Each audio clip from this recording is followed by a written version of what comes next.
আজকে সবার উদ্দেশ্যে আরো একটা গুরুত্বপূর্ণ টপিকস নিয়ে আসলাম। যে টপিকসটার বিষয় আমি দিয়ে দিছি যে না জানলে বিপদে পড়বেন, আর যদি জানেন তো বাঁচবেন। তো যে বিষয়টা নিয়ে আজকে কথা বলবো সেটা হচ্ছে, দেখাচ্ছি আমি, দেখা যায় মনে হয়, কলা। এই কলার বিষয়ে যদি আপনি জানেন ভালো কিছু, তাহলে হয়তো বাঁচবেন বা ভালো থাকবেন।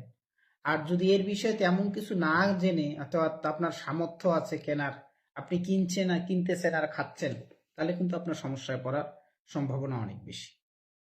তাহলে বলি, আমাদের কলায় কিন্তু প্রচুর পরিমাণে potassium, vitamin C, vitamin C6 এগুলো আছে, এবং যথেষ্ট পরিমাণ পুষ্টিকর খাবার হচ্ছে কলা।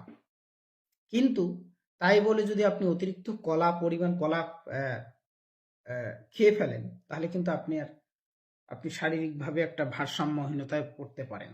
বিশেষত আপনি সকালবেলা খাওয়ার পরে অথবা দুপুরবেলা খাওয়ার পরে আপনি যদি কলা খেতে পারেন, সেক্ষেত্রে আপনার হজম শক্তি বৃদ্ধি করতে এই কলা বেশ একটা ফলপ্রসূ হবে। কিন্তু আপনি যদি কিছু কিছু ক্ষেত্রে কলা খাওয়ার সাবধানতা অবলম্বন না করেন, তাহলে আপনাকে বড় ধরনের বিপদে পড়তে হতে পারে। কিরকম? যদি আপনাদেরকে কারো শ্বাস প্রশ্বাসের সমস্যা থেকে থাকে, তাহলে আপনারা অন্তত রাতে কলা খাবেন না।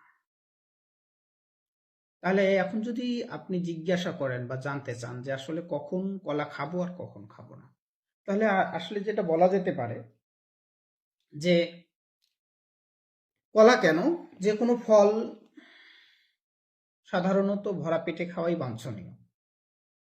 আর যে কোনো ফল মূলত রাতের বেলা, যেহেতু কলা একটা হাই পটাশিয়াম যুক্ত ফল এবং উচ্চ পুষ্টিজাত একটা ফল, সেদিক থেকে আপনি রাতের বেলা কখনোই ফল খাবেন না।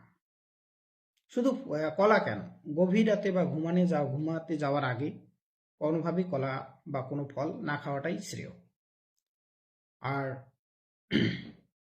বিশেষত যাদের ডায়াবেটিস, তারাও কিন্তু বেশি পরিমাণে, তাদেরও কলা খাওয়া উচিত নয়।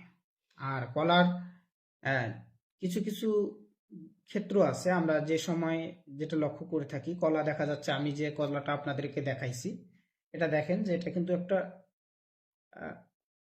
খুব একটা না পাকা আবার না কাঁচা, কিন্তু খেতে পারবে।